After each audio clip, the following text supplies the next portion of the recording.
guy?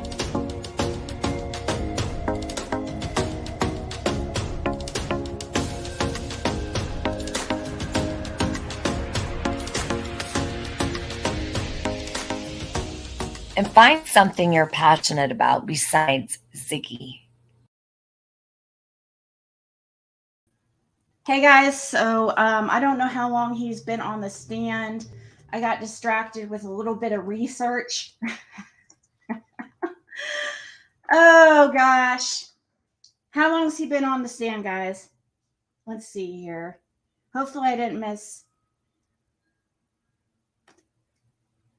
How long has he been on here? Wow. He's been on for a while, hasn't he?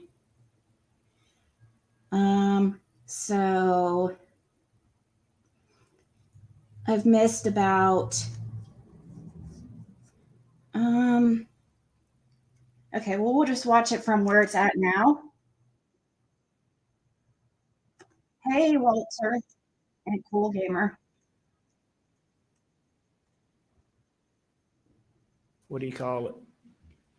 Contacts that is a videographer that I've used in cases. I haven't used him in 2 years, and he's a good guy, but we're not personal friends, so I certainly wasn't calling him. So were you, what does that indicate to you that those actions on your phone, how do you account for that? Obviously they're unintentional. I mean, I'm doing something with my phone trying to call people, but I'm not trying to call those people. I'm not doing a Google search for any Whaley's restaurant, and I'm certainly not reading any text.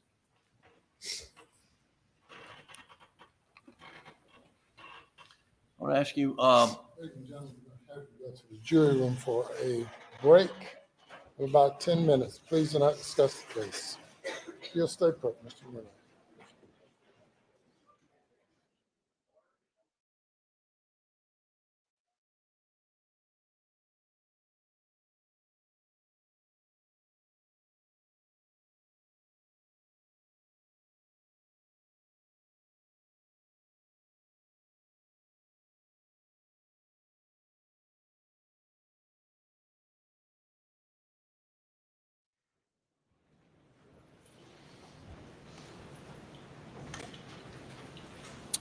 We'll take a 10-minute recess. Step down. We do not discuss your testimony.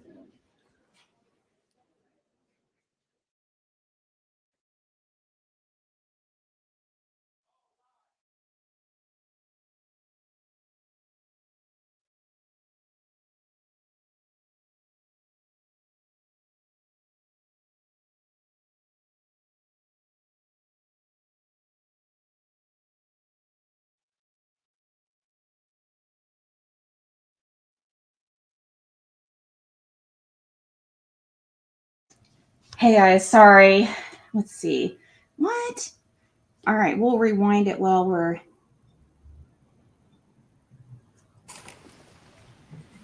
whatever's going on here.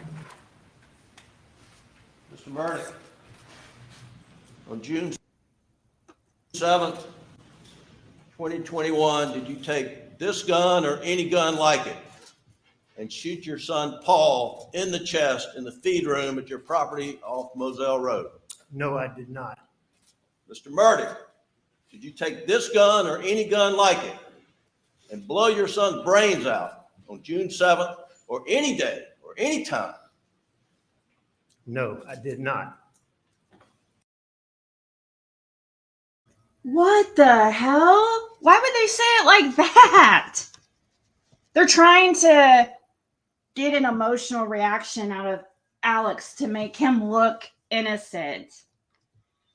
I know what they're doing. I know what they're doing. Mr. Murdaugh, if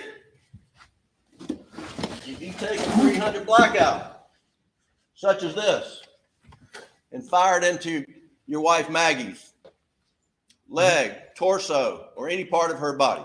No, I did not. Did you shoot a 300 blackout into her head, causing her death? Mr. Griffin, I didn't shoot my wife or my son anytime, ever.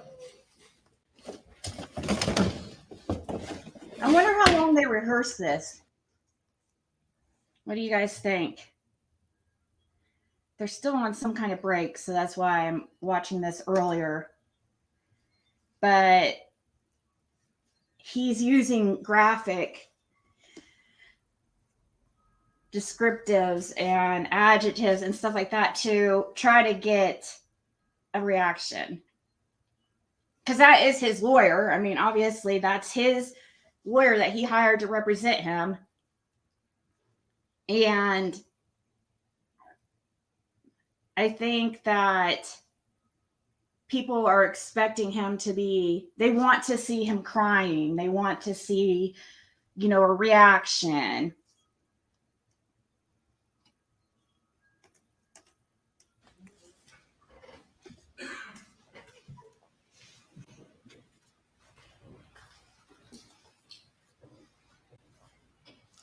Mr. Murdaugh, is that you? On the kennel video at 8:44 p.m. on June 7th, the night Maggie and Paul were murdered. It is. Were you in fact at the kennels at 8:44 p.m. on the night Maggie and Paul were murdered? I was. Did you lie to SLED Agent Owen and Deputy Laura Rutland on the night of June 7th and told them that you stayed at the house after dinner? I did lie to them. Did you lie to Agent Owen and Agent Croft on the follow-up interview on June 10th that the last time you saw Maggie and Paul was at dinner? I did lie to them. And in the interview of August 11th, did you tell Agent Owen and Agent Croft, did you lie to them by telling them that you were not down at the kennels on that night? Yes. Alec, why did you lie to Agent Owen, Agent Croft, and Deputy Rutland about the last time you saw Maggie and Paul? As my addiction evolved over time,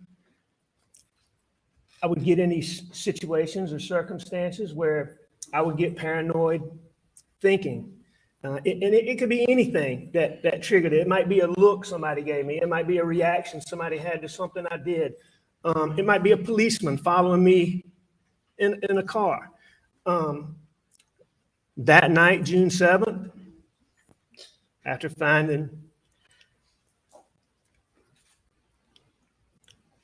Mags and Paul,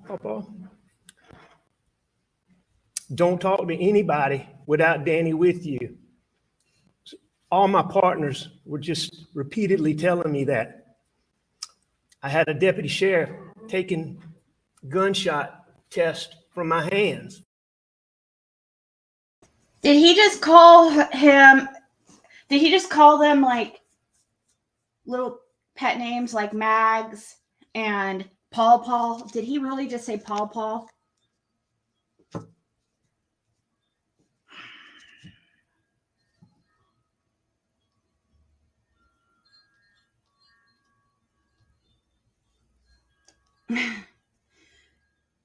I am gonna fast forward this though. Once they get back, I don't know. Are they on lunch or something? I'm sitting in a police car with David Owen asking me about my relationship with my wife and my son. And all those things coupled together after finding them, coupled with my distrust for SLED, caused me to have paranoid thoughts. Normally, when these paranoid thoughts would hit me, I could take a deep breath real quick, and just think about it, reason my way through it, and just get past it really quickly. On June the 7th,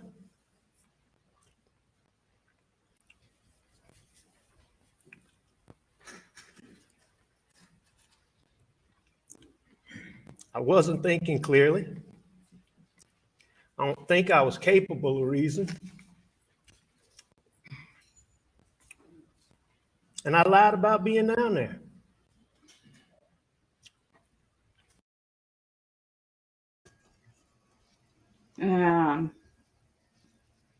It's just a 10-minute break. Okay.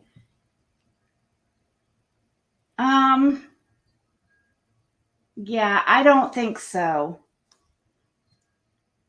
I just don't think that your first thought is going to be like, oh my God, they're going to think that I did it. Like, I don't think you'd be thinking like that. That's your son. That's your own blood. I mean, if I found my daughter like that, I mean, there's no way I wouldn't be covered in blood. I just know it. I don't think it would be possible not to touch your child. I understand people deal with this type of stuff differently, and he's a man, and I'm a woman. I'm more emotional, clearly, but he's going to turn over his son, who he literally saw his brains. Oh my God. But not his wife, to see like,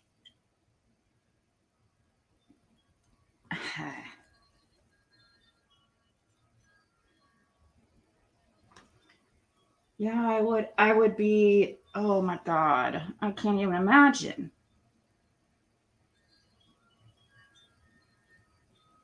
I don't even want to, I mean, see, I'll be back. And I'm so sorry that I did.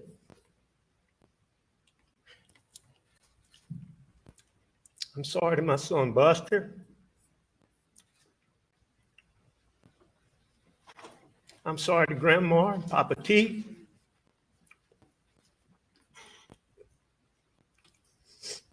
I'm sorry to both of our families.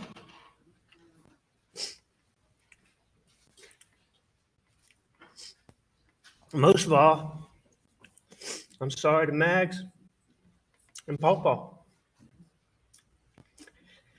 I would never intentionally do anything to hurt either one of them.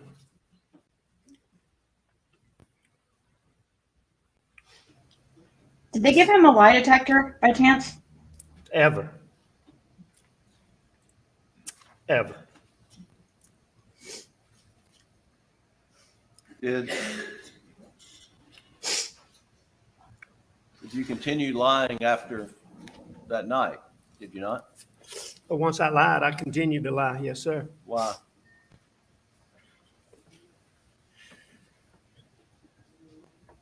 You know, oh, what a tangled web we weave.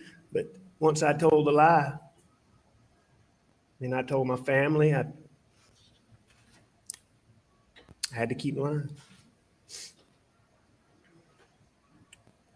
I don't know. When it comes to something so serious, it's, Alex, tell the jury what happened on the evening of June 7th, starting when you met with Paul. I'd been at work that day, a fairly normal day. You mean start in the morning or? Sure, start in the morning.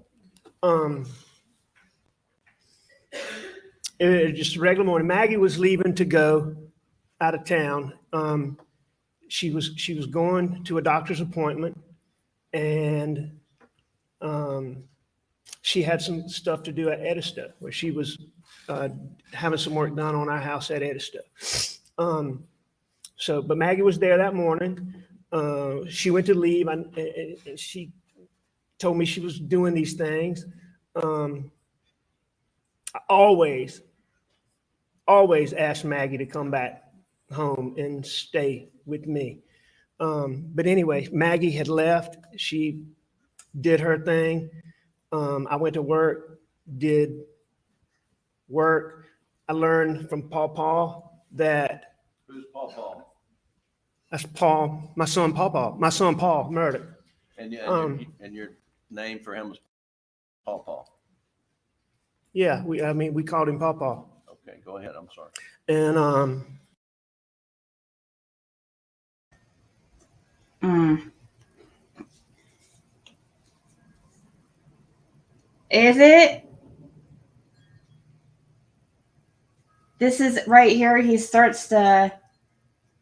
I think he's purposely calling them like pet names. I believe. I mean, because it sounds more endearing to call Paw Paw, or like I call my daughter KK, or Mags. How he's calling her Mags. It seems like endearing and sweet. That's what people do who, when they care about somebody, they come up with these little cute names. Paul was facing 30 years in prison, and Maggie would be brokenhearted, and they would be broke and him in jail.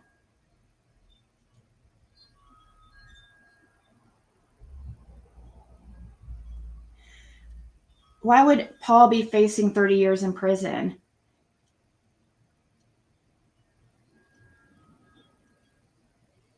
Paul wasn't facing prison time. There was no charges that came from that.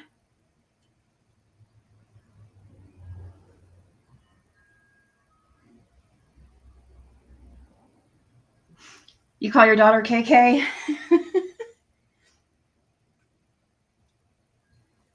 No, No, the boat accident, there was no charges that came from it. He was going to they were trying to sue him.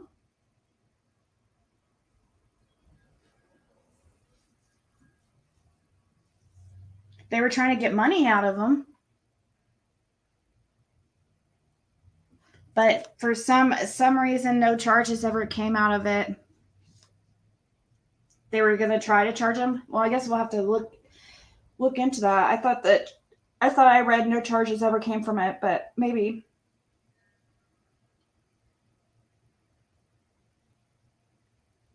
Yeah, if he was convicted. Was it his girlfriend that got killed? I know there was 3 couples.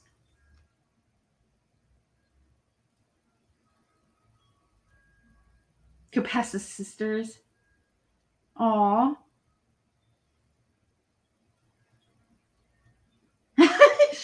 Team Rose is like, who's she talking to? Wait, now what? I'm talking to lyrics, Rose. Do you not, maybe, can you not see lyrics?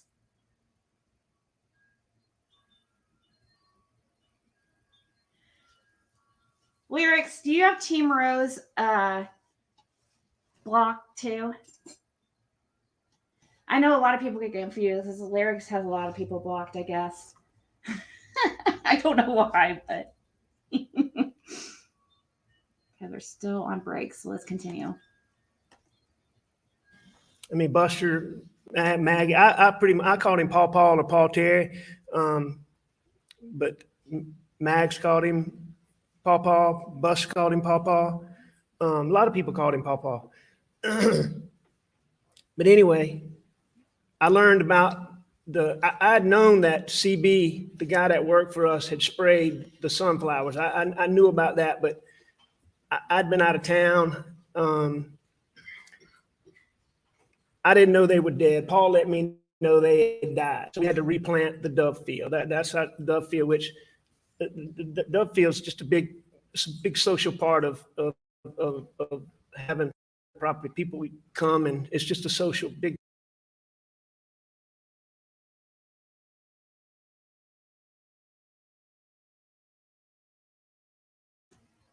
I don't know what's going on now. Part of it. So the dove field was a big deal. So when the sunflowers got killed, we knew they were dead. Paul was coming home.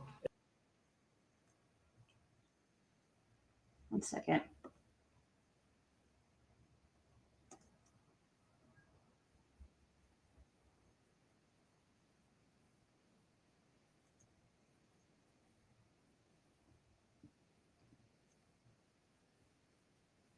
1 second. I was going to show you guys this screenshot, but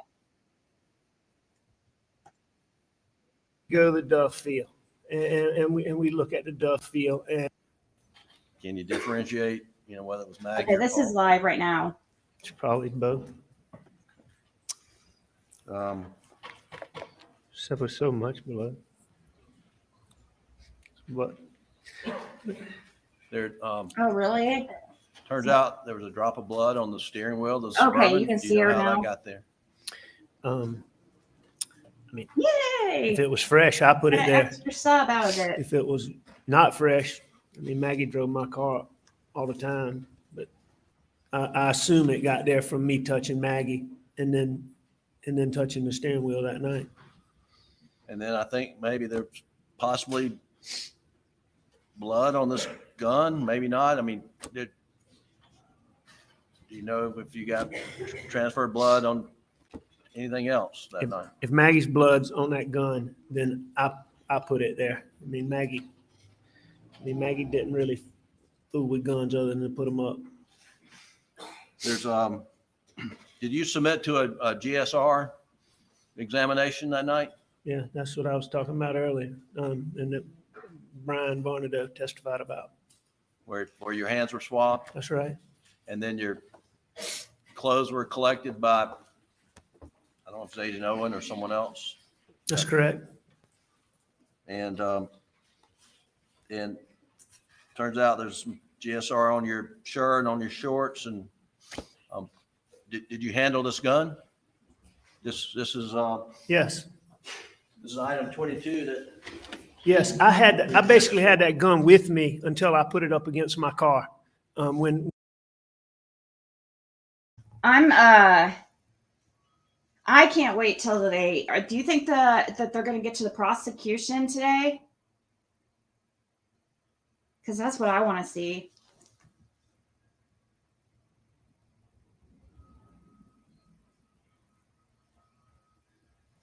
Yeah, he probably has lost weight. First of all, he had to go through withdrawals off all those pills that he was taking. That $50,000 a week he was spending on his opiate addiction. I don't think he was spending that much. I really do think he was trafficking or dealing, trying to make up some of the money he was losing in his addiction. But so withdrawing off the pills probably made him lose weight, because you're not going to really feel like eating when you feel like that. I mean, he had to have been through some horrible withdrawal. And coming out of that drug haze, and now he's sober, maybe he does have some guilt or shame, and that might be affecting his eating also.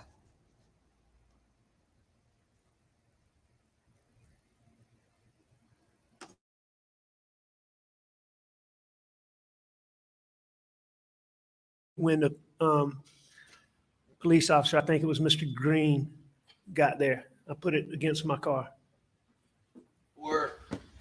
and I think Nolan had testified that this is, one of the shotguns Paul liked to use. It is.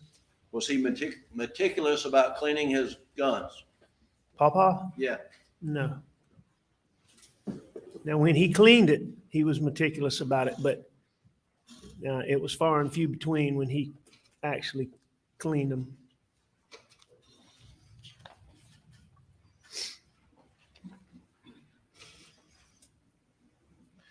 Your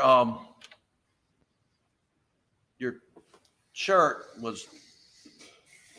went through testing and analysis, and you were part of this case, provided results of that, were you not? Yes, sir.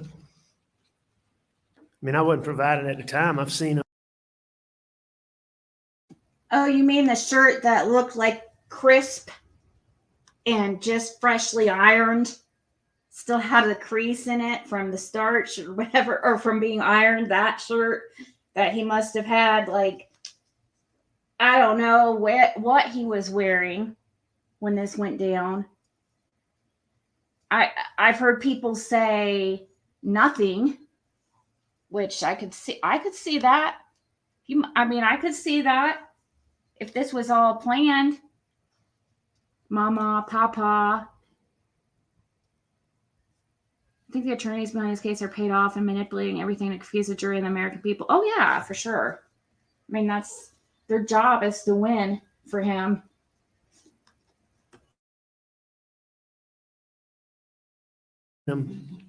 Right. Seen all these records.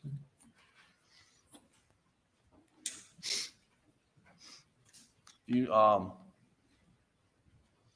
just let me ask you, did you get on your shirt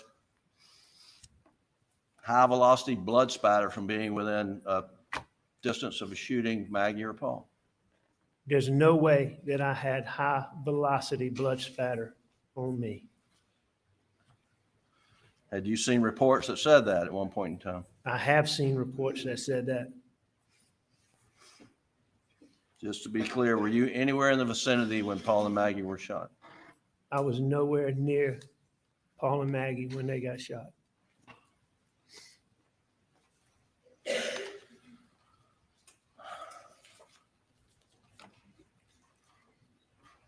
After SLED collected your clothing that night at the main residence at Moselle, you remember changing in? Remember what you changed into?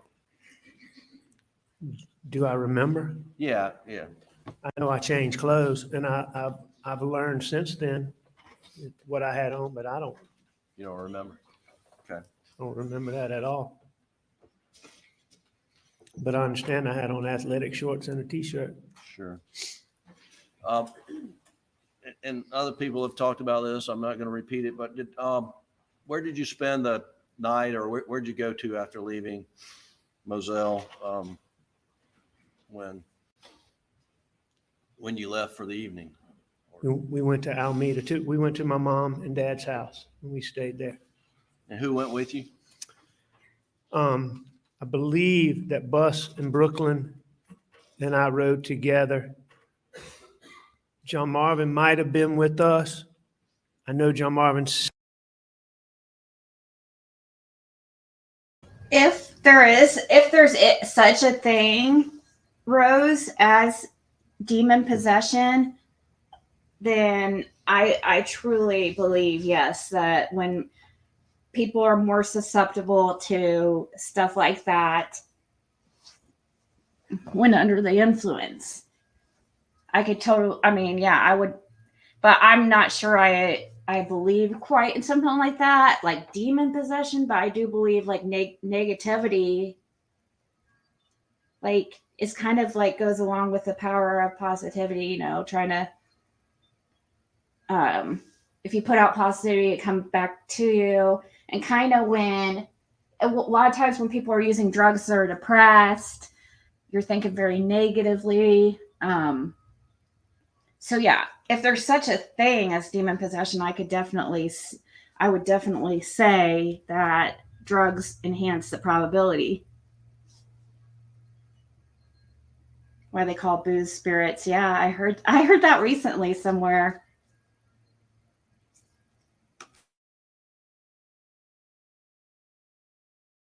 Stayed at Alameda with us. I just don't know if he rode in the same car we rode in.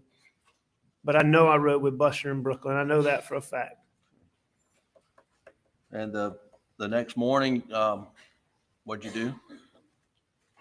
And we're talking about daylight hours on June the 8th. What did you do? And we basically got up and came back to Moselle. Do you remember roughly what time you got to Moselle? I don't remember. No, I don't remember what time. There's things I remember about that morning, but I don't remember exactly what time we left. And Alec, we'll get to this more detail, but during that period of time, is it hard to remember times, what time things started and stopped and how long things took? It's definitely hard to remember. Now, looking at these timelines and all these records, it sure helps, but to just do it off the top of my head is very difficult. Okay, we'll get to more of that.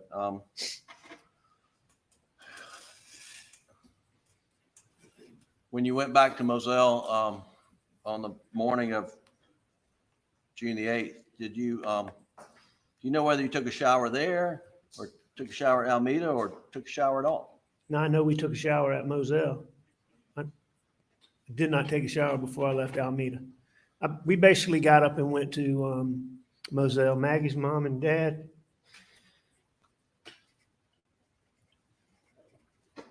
They were there.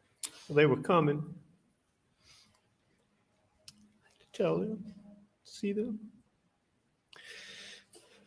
We got up, and we got up from Alameda, and we left, and we went to Moselle. And do you know, do you even recall SLED coming in and searching the house for anything on the 8th? I knew that, I knew they were doing it, yeah.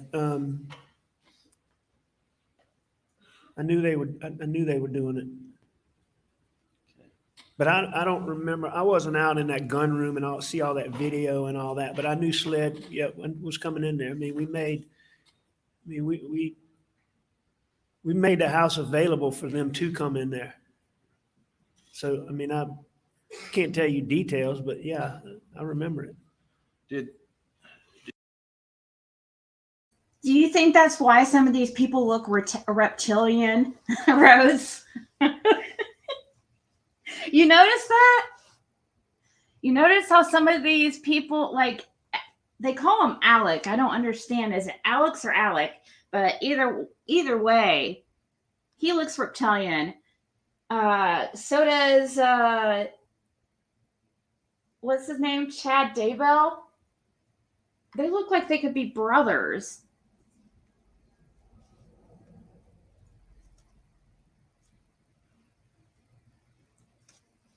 Like, I don't know. Who else? I need some other examples. That's not all, but reptilian DNA. I don't know. Like, hey, I'm very open to that kind of stuff. Obviously, I have a backup channel that's about paranormal and the oddities and stuff in life and the unknown. I don't know. I don't know what I believe. Lawson, yes. Lawson's a reptilian. Talk about a lizard snake. Yeah, he does got that creep look, doesn't he? I'm not trying to be mean, but it is interesting, Layla. It is interesting. Just because it doesn't mean I don't know what I believe with the tarot and stuff like that I've been.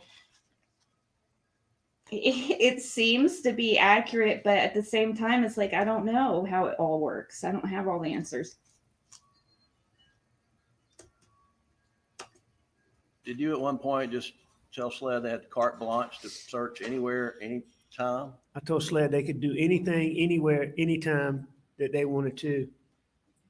Anything to do with me, my property, my cars.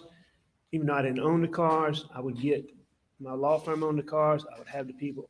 They had full, whatever they wanted, they were welcome to. And did you have any discussions with David Owen or anybody at SLED about consenting to General Motors to get that off the car? Every time that I talked to David Owens, I would ask him about getting OnStar data and GPS data from phones. And why was it important to you to get OnStar data and GPS data from the phone? To confirm where I was saying I went, what I did, GPS. At that point in time, I knew that Maggie's phone had been taken. And I knew that my Suburban and my phone and Maggie's phone never crossed paths.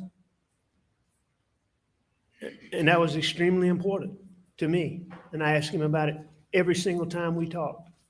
Every single time. And speaking of Maggie's phone, did you know her password to her phone? Yes, I knew her password. Did you know her password to her computer? Yes, Did she know your password? yes. Okay. And when Maggie's phone was located on the side of the road, did you provide SLED the password to her phone? I did. I think I actually provided it to John Marvin, who provided it to SLED, but I'm the one who gave it to him. Right.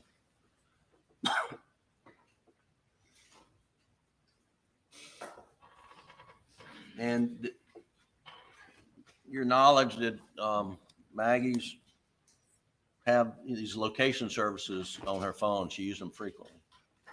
All the time. One of Maggie's things that she liked to do was there's that app called Find My Friends that you can see what other people are doing and they can see what you're doing. Maggie loved me, Bus, Pawpaw, Brooklyn, Grandma, Papa T, Marion, the three girls, Lizzie, and there were a few others, but the people that were closest to her, she had them all in her phone, and she loved to look at that phone and see where people are, and she'd love to surprise you. Like, let's say you're at Walmart, she looks on there, and she'd love to text you, get me a TV from Walmart or something, you know, like she follow you and see where you were. She used it all the time. And so, you know, I just knew that there would be GPS data on Maggie's phone. Alec, when you're being interviewed on the night of June 7th and again on June the 10th, what was your understanding as to why they were interviewing you? Why were you being interviewed? On June the SLED? 7th and June the 10th? Yes, sir.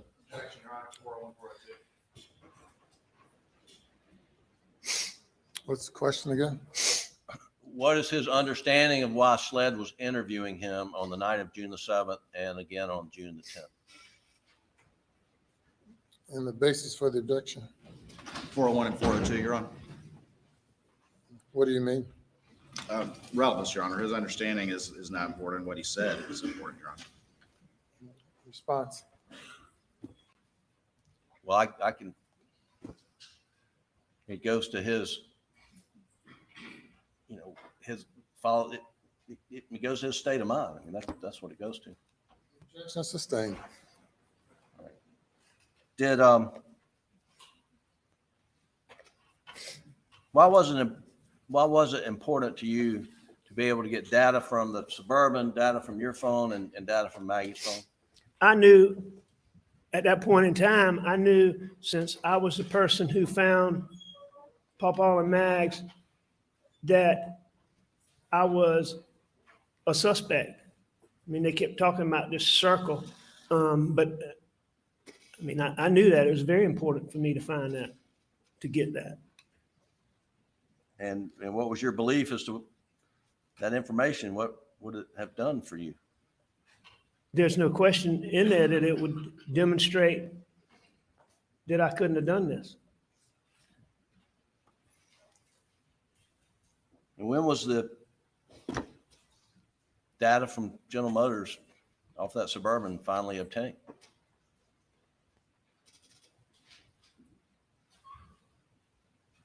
It was either this past Saturday or the Saturday before that, according to what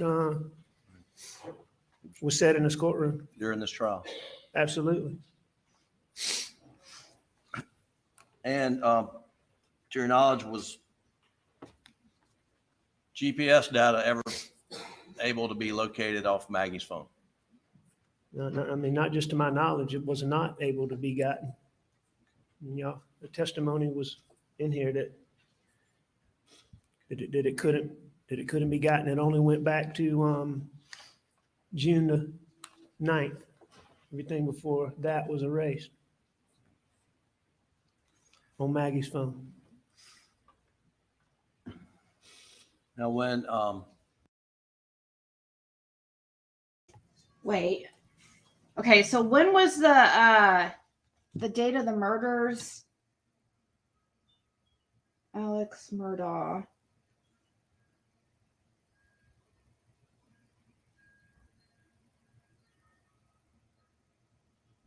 Well, let's put Maggie. So they don't have any. Why don't they have data from her phone? Did somebody?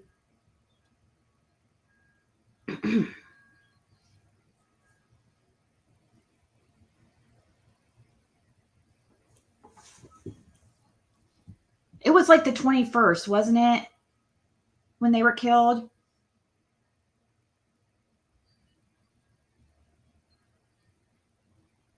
June. It was the same month, like, wasn't it the same month as Summer going missing?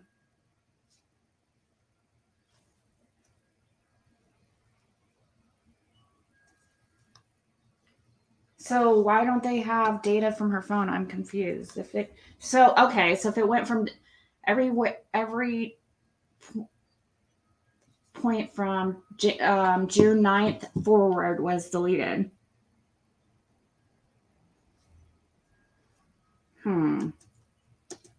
He probably deleted it. starting No. June the 8th, when that Moselle, did a lot of people come to support you, be with you on June the 8th?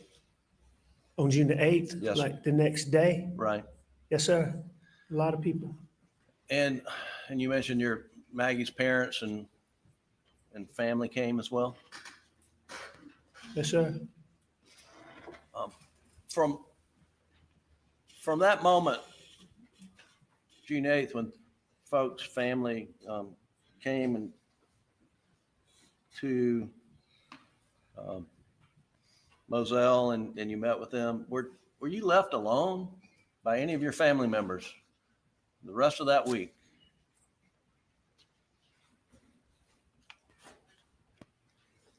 No, I mean, I was attached to Buster.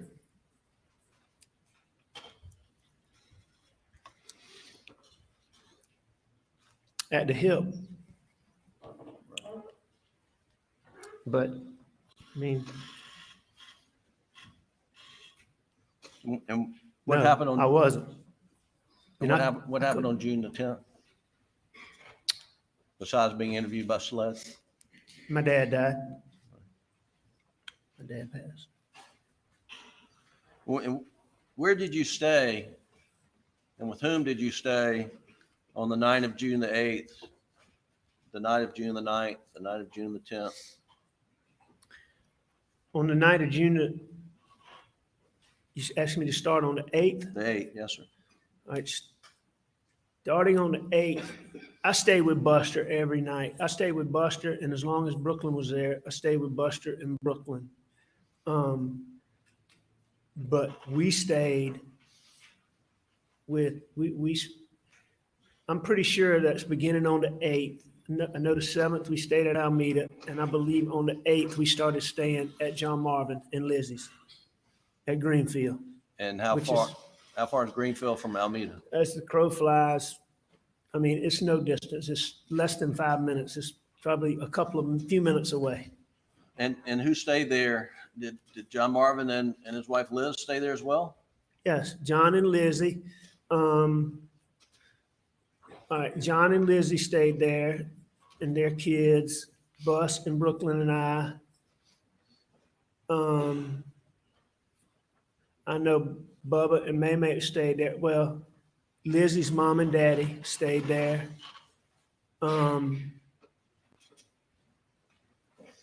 And my daddy's best friend and his wife came in there. I believe they So he came lost before my his- daddy passed. I know they came after he passed and stayed there. So he lost his dad a few days after Maggie and Paul were killed. June 7th, 2021.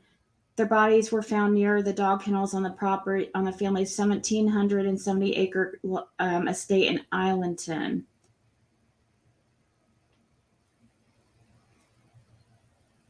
Maggie was 52, Paul was 22, and it was June 7th of 2021 when they were found. And they don't have that means they don't have any data on her phone before the 9th.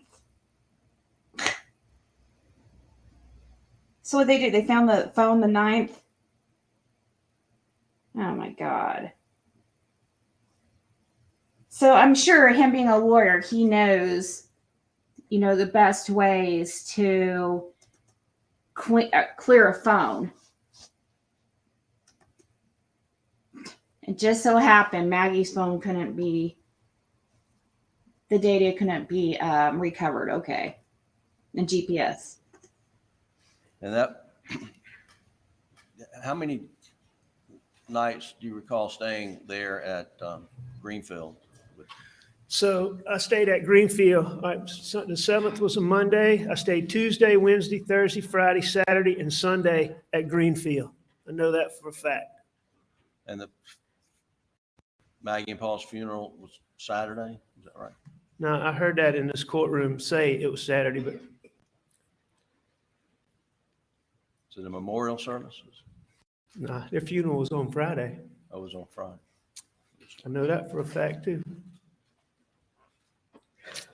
And then your father's funeral was on Sunday? My father's funeral was on Sunday, and it was my father's funeral. I forget the term.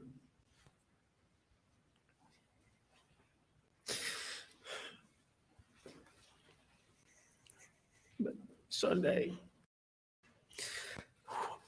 that's when we put Papa and Max. That's when we buried him. We didn't bury him when we had the service on Friday. Because I don't think they were done. But that's when we buried them, along with my dad, on Sunday. And Alec, what'd you do with the following week, that Monday, Tuesday, Wednesday?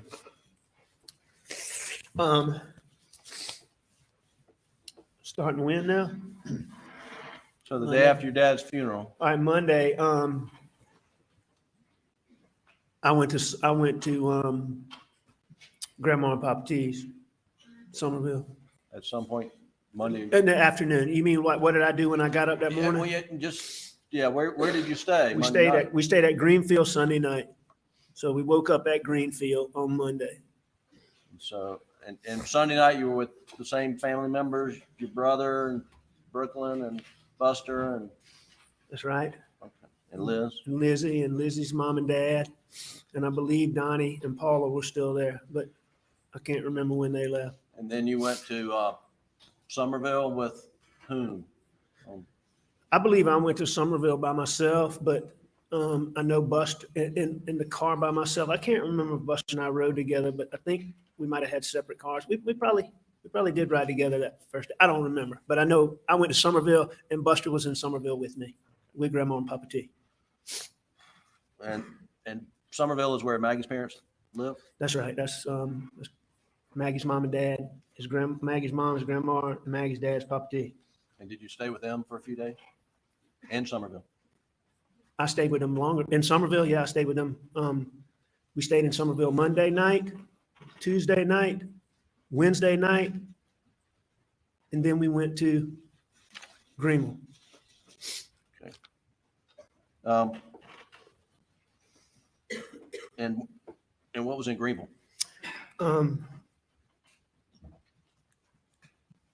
My niece. That was she was having a baby, and Maggie had just been. She's just been so excited. So she's just so proud of those girls. She was so excited about the baby. So the baby being born just became such a big deal to me. So was the baby born? Yeah. Okay. And you went Yeah, up? baby was born. Beautiful little baby girl. Beautiful little mom.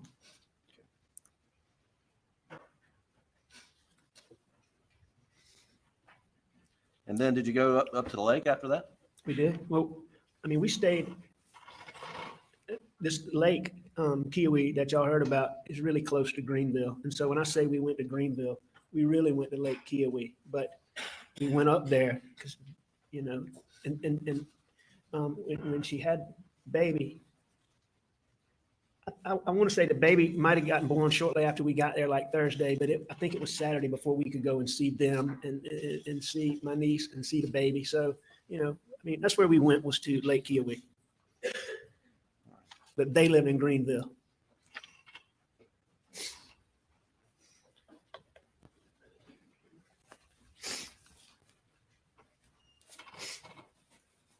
On the morning of June 16th, I think that was that Wednesday. I think that's a Wednesday. Where'd you wake up? Somerville. Did you ever go to Alameda on that day? On Wednesday? Yes, sir. I don't believe so. Did you go to Alameda at 6:30 in the morning on the? I know for a fact that I didn't go to Alameda at 6:30 in the morning. I was in Somerville. I didn't go to Alameda at any point early in the morning. I was in Somerville, and I'm not positive about this, but I know they did I know some of those records they have. It was sometime before I left Somerville.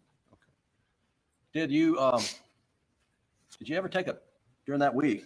Let's just start with that week following your dad's funeral. Did you ever take a tarp into the house at Alameda? A blue tarp. The week following my dad's funeral? Yes, sir. No, I did not.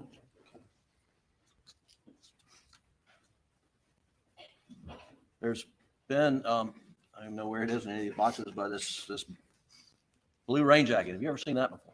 Never seen it before, never touched it, and don't know anything about it. Did you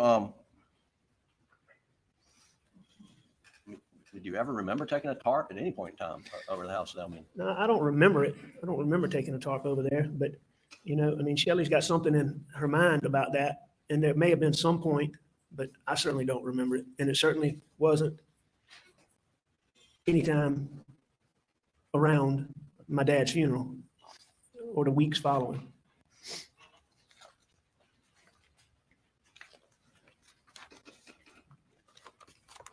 I think we talked briefly about your recollection of times, and Okay. and I just want to play Doug from State's Exhibit 517, which is the August 11th interview, starting at 5 minutes and 52 seconds. You can pull that clip up, and I want you to listen to this. Okay. Tell me again what it is. It's August 11th interview, starting at 5 minutes and 52 seconds. All right.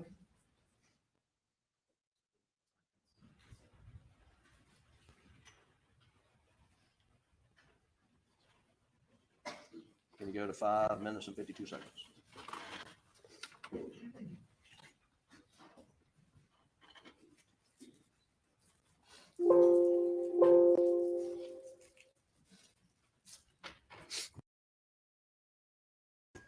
So you think that the state is, you know, that they've worked out some kind of deal? Money talks, so you never know. That's definitely possible. I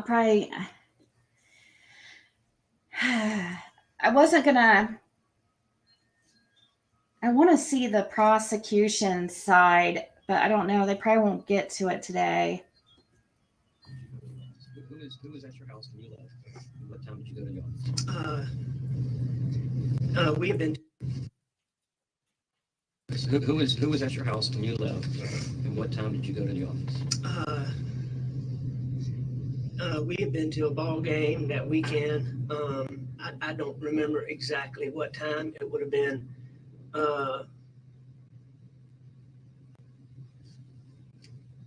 somewhere between 8:30 and 9:30, probably, Okay. 10 o'clock maybe at the latest, something like that. Al, on this tape, were you being asked when you went to work on the 7th? Yes.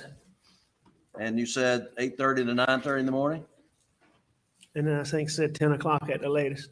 Is that correct? No, it wasn't. Now you've seen all these records. What does it look like? What time you went to work on the 7th? A little afternoon. All right. If we'll go to the Doug States Exhibit 243, which is the June 10 interview.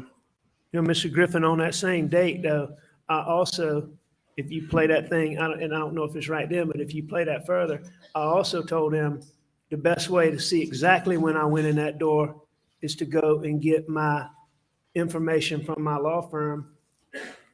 And I told them that we have a, you know how things are electronic now, where you don't have a key, you have a key card, and you have a key card in your wallet. And so when you use it, it creates like all this other stuff, a digital footprint. And I told David Owens that he could go get it from my office.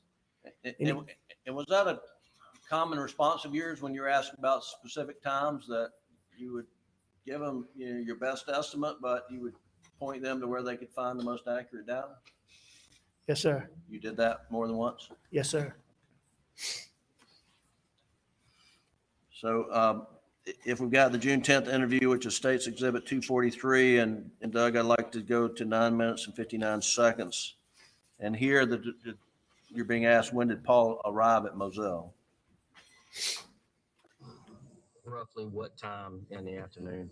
You know, I would think it'd be somewhere in the 5 o'clock range, a little bit. It was broad daylight when it wasn't dusk, dark, or late, Okay. and we rode, we just rode around. We rode around. So did you tell him on June 10th that Paul got there at 5 o'clock time period? Yes, sir. Yes, sir. I obviously did. And was that incorrect? Yes, sir. It was incorrect. And what time did you, looking at the records now, what time did it look like Paul actually got there? And looking at the records, it's clear that he got there sometime around 7 o'clock. Did at some point in time you have a conversation with Shelly Smith about, how long you were over at Alameda on the night of June the 7th? Do you remember? I don't distinctly remember having a conversation with her about how long I was over there, but I know that I told Shelly Smith that SLED was going to come and talk to her, and that I'd appreciate it if she would talk to them, and that she just needed to tell them the truth. And did you take extra care not to talk to people that you knew SLED would be talking to? Absolutely. And why is that?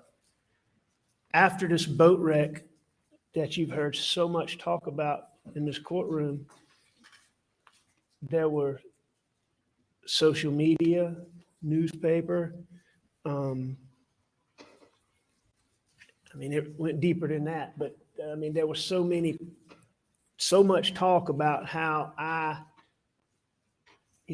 fixed witnesses and structured the investigation, just things that were totally false, that were absolutely baseless, but it was said repeatedly, and it was reported repeatedly how I'd done this and with this witness and influenced this police officer and all these things. So I wasn't taking any chances. I want to ask you about, you can take that down, Doug. Thank you. Ask you about the August 11th interview with David Owen at the SLED office in, I think, here in Walterboro. Do you remember that? August 11th, absolutely. Had you requested that meeting? I've been requesting, what I'd really been requesting is some information. I've been begging David Owens to come meet with me and This is specifically. David Owens.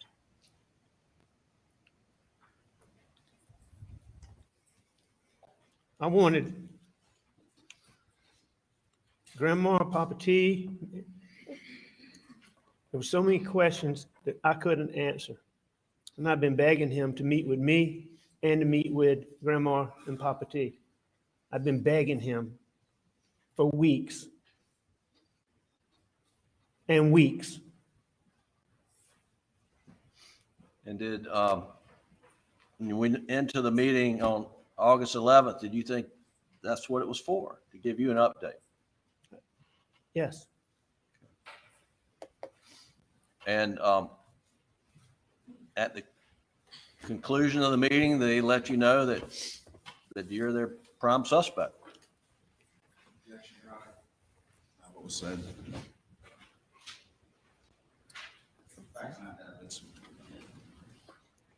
Mr. Griffin? I'll rephrase it. By the conclusion of the meeting, did they make it known to you that you were suspect? oh, there's no question about that. Absolutely. Now, he used a lot of, I mean, you hear it talk about how I'm in this circle and he can't get me out and this and that, but there's no doubt in my mind. There was no question in my mind what was going on. And the What? So what happened with this officer that you're talking about, Lyric?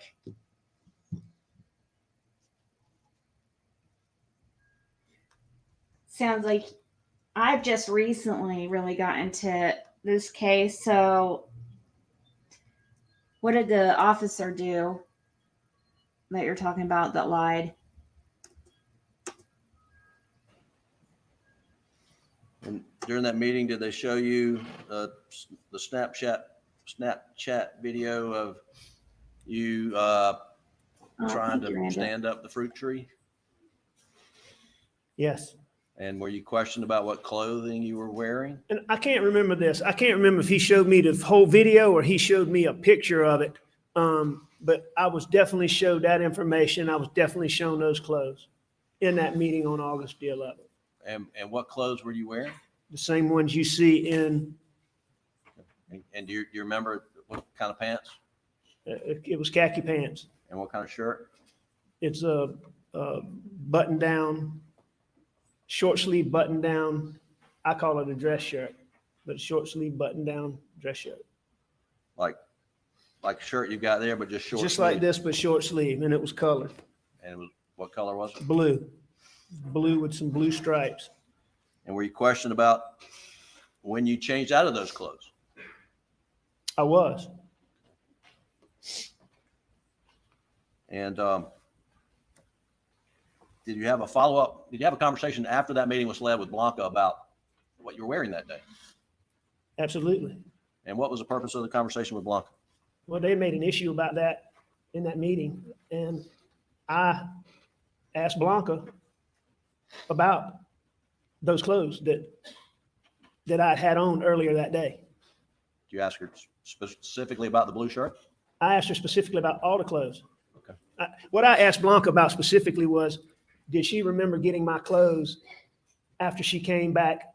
When she came back to Moselle, did she remember getting my clothes? It's specifically what I asked her. I see. And why were you asking her those questions?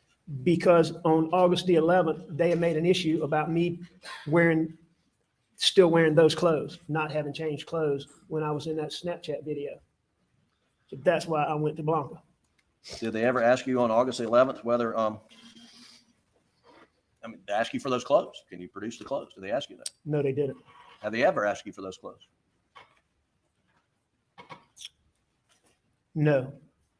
As far as my understanding goes, my clothes were never an issue in this case until y'all figured out, as my lawyers figured out, that there was no blood spatter on me. Sir? Is that objection, Your Honor?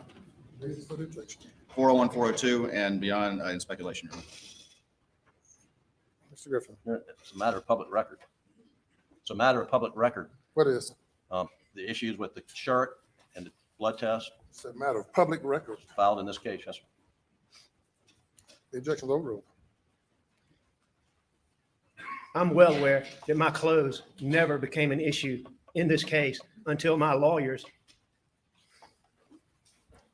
proved that this blood spatter that they said I had on my shirt from my wife and my son was a lie, and that there was no blood on my shirt. And once they filed the documents and they proved that that was a lie, all of a sudden, the clothes I was wearing back on that day became an issue.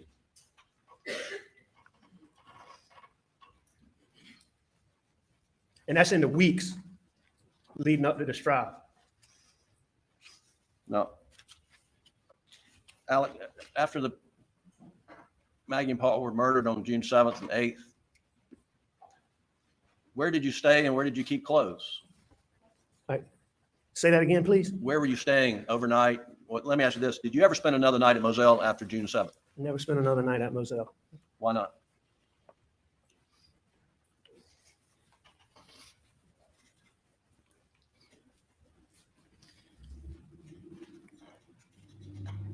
Couldn't.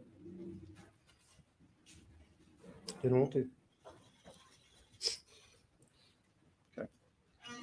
Where were you staying when we talked about the days and weeks, the week after, well, after June 7th? Never spent another night at you.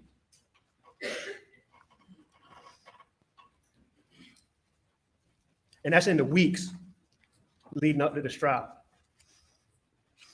No. Alec, after the Maggie and Paul were murdered on June 7th and 8th, where did you stay and where did you keep clothes? Say that again, please. Where were you staying overnight? Well, let me ask you this. Did you ever spend another night at Moselle after June 7th? Never spent another night at Moselle. Why not?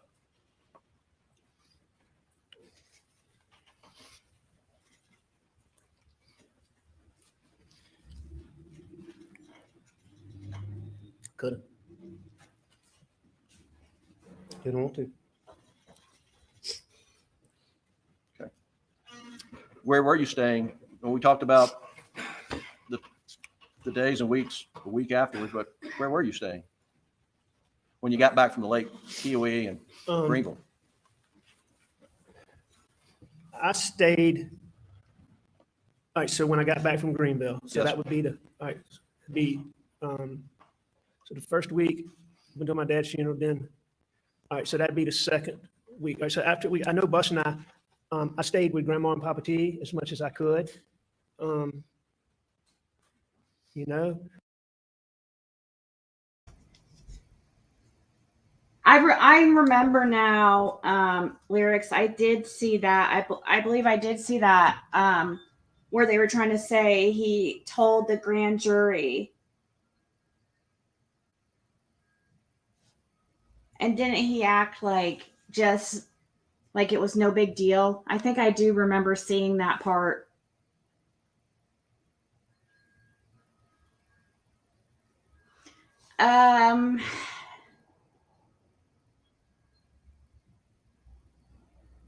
Well, it's probably because there's that little part in you that makes you wonder if he's actually innocent, and if he is, it'd be horrible for what he's going through.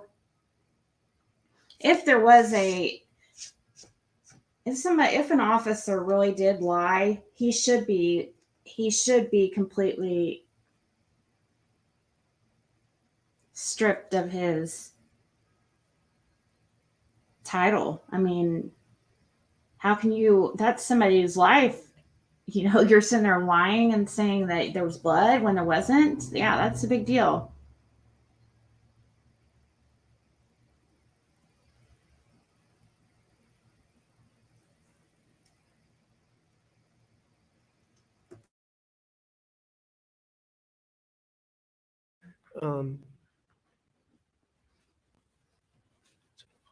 I stayed with I stayed with my brother Randy a lot. I stayed with my brother John a lot. Bus and I stayed at Edisto a little bit. But at the beginning, I really stayed with either my brother Randy and his wife Christy, or I stayed with my brother John and his wife Lizzie. And basically at that time, Buster worked for Wild Wing at that time, and they've been so kind to him and they let him be off just for a ridiculous amount of time. They were so good to him. So he stayed with me. When he had to go back to work, he would stay at my brother John and Lizzie's because it was close. So I would stay with Randy and Christy in Hampton. When Buster was there, I would almost always go to John and Lizzie's when Buster was there. I would go to John and Lizzie sometimes when Buster wasn't there. But Johnny Parker, one of my partners, had a guest house his mother-in-law had lived in when she was sick. It's right at the foot of Randy's house. It's 100 yards, 70 yards from Randy's house. And I was going to move into that house until we figured out where I could live. So I had clothes there. I had clothes at Randy's. I had clothes at John Marvin's. I had clothes at Chichesi, which is, I think you heard Buster talk about Chichesi's, like where we went to the river, and I had clothes there. I had clothes in Somerville. And I still had clothes at Moselle. So your clothes. Yes, sir. Last question. No, this. So were your clothes spread out? A lot of different places. Yes. Thank you. We'll break for lunch and return in an hour and 15 minutes. Please do not discuss. Okay, guys, break time, nap time. I'll be back so it doesn't look like we're gonna hear from the prosecution, but that's gonna be interesting.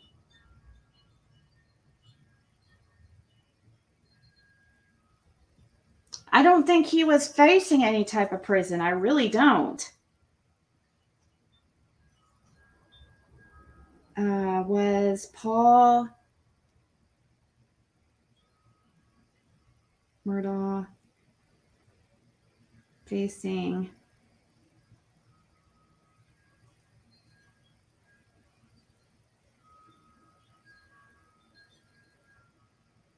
Oh yeah, you're right. He was waiting trial at the time of his death.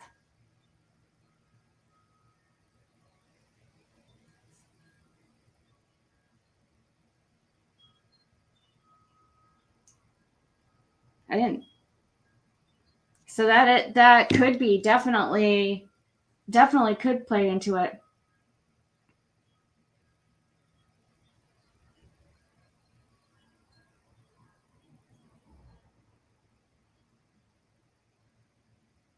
Oh, you do? You hear the wind chime? That's the one that one of you guys got me for Jim. It's like a remembrance. And so every time you hear it, it's supposed to be Jim. I loved that. I thought that was the sweetest thing ever. So yeah. That's Jim telling us good afternoon. Good morning. He always say good morning. I'd be like, good morning. Because I was not a morning person at all. Oh, what? Yeah. Aw, yeah, crazy mom. Thank you so much. I love it. Do you hear it? I absolutely love it. So thank you so much, because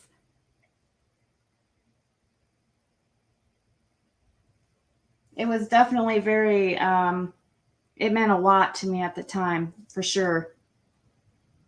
It was very comforting at the time. Little things like that, you know?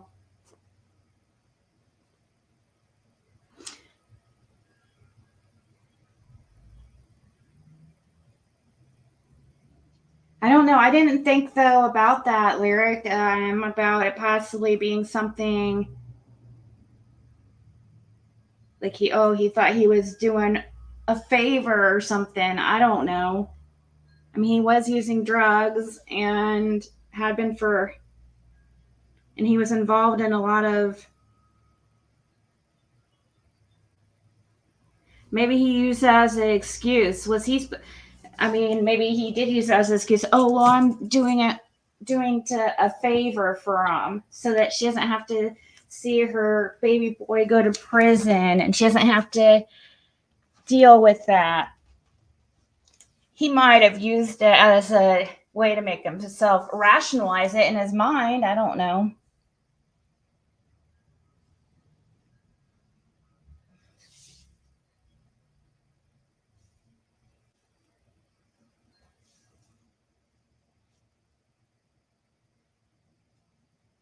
And to my BFF when they're saying, yeah, I love it.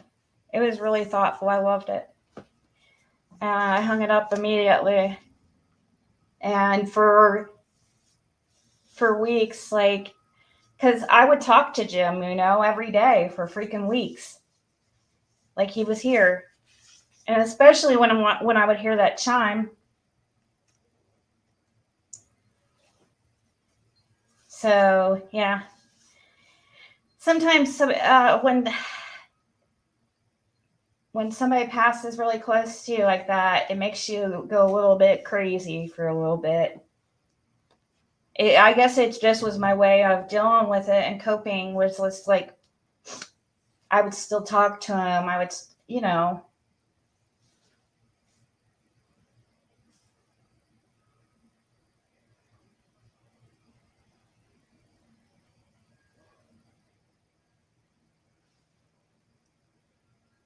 I mean, I wouldn't think I don't lie to myself, but I don't know. I guess that's something I'd have to be there to know, Lyric.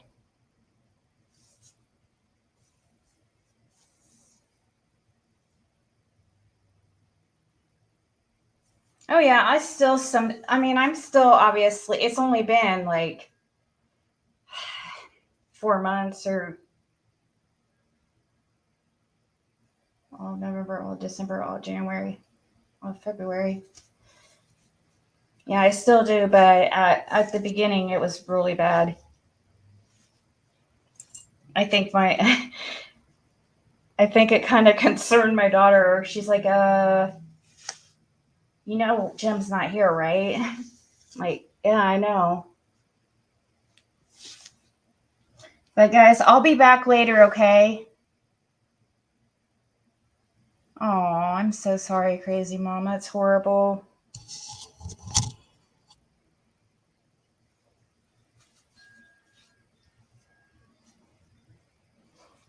Yeah. You just learn how to deal around it. You just learn how to live with it. But it's rough. And I imagine with a son, your own child, that'd be, I can't even imagine.